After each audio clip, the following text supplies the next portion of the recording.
All right, we have now made it to chapter 15 of the book The Clay Marble by Mingfong Ho. Let's begin. Here we go, chapter 15. In single file, we walked along the narrow trail through the forest behind Nonchan on our way back to the base camp.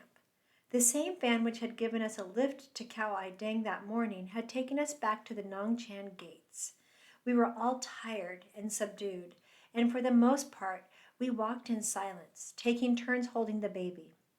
By the time we had threaded our way across the refugee campsites scattered on the plain at Nongchan, it was early twilight, and walking into the forest was like entering a sort of green gloom. The last slats of afternoon sunlight shimmered on the puddles of the roughed paths. I could barely see Jantu's footprints on the moist soil ahead of me. Let's stop for a rest, Nia suggested behind me, and let me take baby for a while, Jantu. You sure? Jantu asked. He's heavy. For answer, Nia held out her arms, and Jantu untied the checkered cloth in which the baby was secured to her, and with a small sigh of relief handed him over to Nia. As Nia deftly tied the baby's cloth across her chest, adjusted his position so that he straddled her hip comfortably, Jantu walked over to me and put her arms around my shoulders. What are you thinking about? She asked me gently. As ever, she always seemed able to sense it whenever I felt sad. Duok, I answered quietly. I wish he could have come with us. He wouldn't have made it, Jantu said bluntly.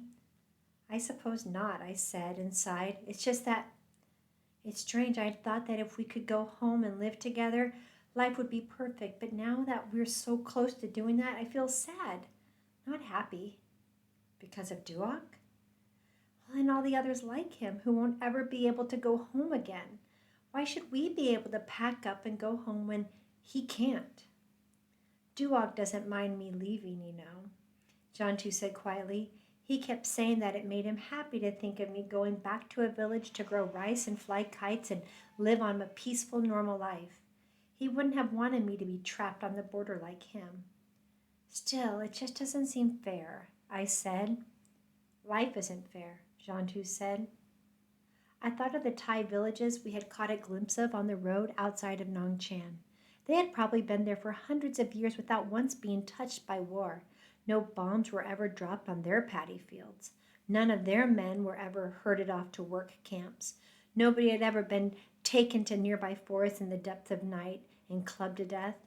Nobody had had their legs blown off walking across a field. You know, if for some reason I couldn't go home with you all, Jantu mused, I'd feel the same way Duok did. I'd want everyone else to go on home without me, wouldn't you? I frowned. The thought of leaving Jantu behind made me feel awful. Hey, what's all this gloomy talk? Nia broke in, chidingly. Come on, let's go. It's getting dark. It was true. The twilight was turning to dusk, and soon the trail would be completely swallowed up in darkness, and we were still a good hour away from the camp. We walked on in silence until at a clump of wild red ginger under a big ficus tree, we came to a split in the road. Jantu stopped and looked back at us for guidance. I hadn't noticed any fork on the trail of our way out, and was not sure which path we should take now. Nia was looking uncertain too. It's the one on the right, isn't it? Nia asked me. I thought it was the one on the left, I said. Saroon said something about one of them leading to a different base camp, Nia said, and to make sure not to take that one. Why not? Jantu asked. Because there are enemies, Nia said. But I thought the Vietnamese soldiers were the enemies, Jantu said. Or the Khmer Rouge, I added. You know, Pol Pot soldiers. Well, they are too, Nia said vaguely. But so are the people in the camps right next to ours. Saroon explained it all to me this morning, but I didn't get it all too clear. I don't think he's too clear on it himself, I said. He dislikes the idea of having lots of enemies now that he's been given his own gun. Well, he did say that if we took the wrong road, we might get shot at, Nia said nervously. Sounds as if we're liable to get shot at whichever road we take, Jantu snorted. Well, do we take the right or the left? The right, Nia said. The left, I said at the same instant. Jantu looked at both of us and laughed. Why don't I decide, she said. Let's take this one. And she led us down the left fork. The light was almost gone by now, and I could tell from Jantu's quickened steps that despite her attempt to be cheerful, she was nervous too. As I hurried after her, I put my hands in my shirt pocket and groped for the clay marble. It was still there, reassuringly solid. With it held tight in my fist, I felt a little better. I don't think this is the right way after all, I said. I looked at the cluster of ferns laced with wild clematis vines that bordered the path and felt uneasy. I don't remember seeing these on the way out, I said, and found that I was whispering. It was very quiet, and the forest seemed thicker and more overgrown than I had remembered. The camp was nowhere in sight. Let's turn back, John Two said. The baby whimpered, but when Nia tried to soothe him, he started to cry, and the noise seemed very loud in the quiet jungle. Here, give him back to me, John Two said. It's all right, I can. Just then, a shot rang out, ripping apart the shroud of silence around us. Get down, I shouted, and threw myself onto the ground. Nia screamed with all my might. I grabbed her ankle and pulled her and the baby down to the ground with me. Another shot pierced the air, even nearer this time. Nia was sobbing, her hands clutching wildly at me. I could not see John Two anywhere. Voices shouted at us, at first faint, then advancing closer.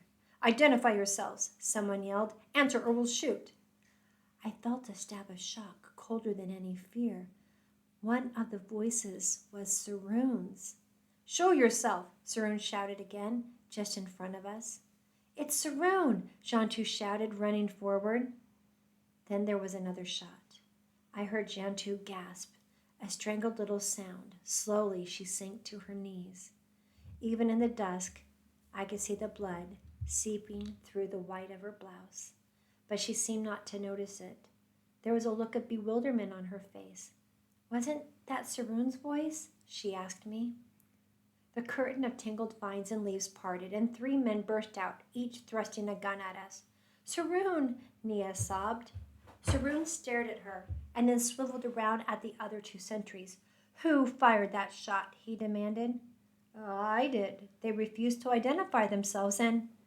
Saroon shook his head in disbelief. You stupid fool, he hissed. What's going on? The other soldier asked. You know these people? Before Saroon could answer, Jantu groaned. She touched her chest and then lifted her hand and examined it in the dim light. It's dark and wet, she whispered. What is it? And then she swayed slightly on her knees and crumpled onto the ground. I reached her first. Her eyes were closed, her breathing ragged. I knelt beside her and gently, my fingers trembled, started to unbutton her blouse. Lay her flat on the ground, Saroon said, kneeling beside me. As we did so, Jantu's blouse fell open, exposing her delicate collarbone. Below them, on her right side, was a wide gash from which blood was streaming. It looks bad, one of the soldiers grunted. We should take her to the Kauai Dang hospital. What, and risk having all of us shot on the way? The other soldier asked. Saroon frowned. He's right, he said after a moment's hesitation. It'd be too dangerous now in the dark. Besides, it's too far away. Better to take her back to the base camp and get her onto a truck or van tomorrow morning. I had been trying to staunch the flow of blood on Jantu's chest with a handful of leaves. I looked up at my brother and shook my head. Jantu needs help now, I said. We should get her back to the hospital right away. You heard what I said, Saroon said curtly. It's just too dangerous now. There'll be plenty of vehicles heading out after the flag raising tomorrow. We'll get her a ride to the hospital on one of them. That'll be too late, I had wanted to say, but Saroon had already turned his back to me and was talking to the other soldiers. I felt a wave of panic building up in me. Then Jantu stirred, and though her breathing was ragged, she managed a faint smile. That'd be fine, she said, finishing up my sentence for me. Maybe by the morning I'll be all right and won't even need to go back to the hospital. Right, Dara? Blood was seeping between my fingers. Blood was seeping through the layers of leaves and out between my fingers, where I had clumsily tried to hold them against her wound.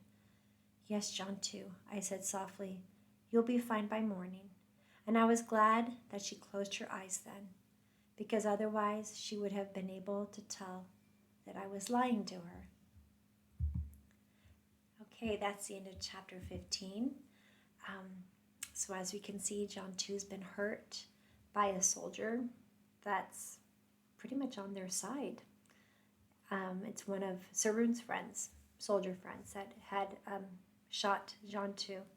And it's too dangerous to take her back to the hospital at night. So they're going to try to take her in the morning. All right, we'll pick up with chapter 16 tomorrow.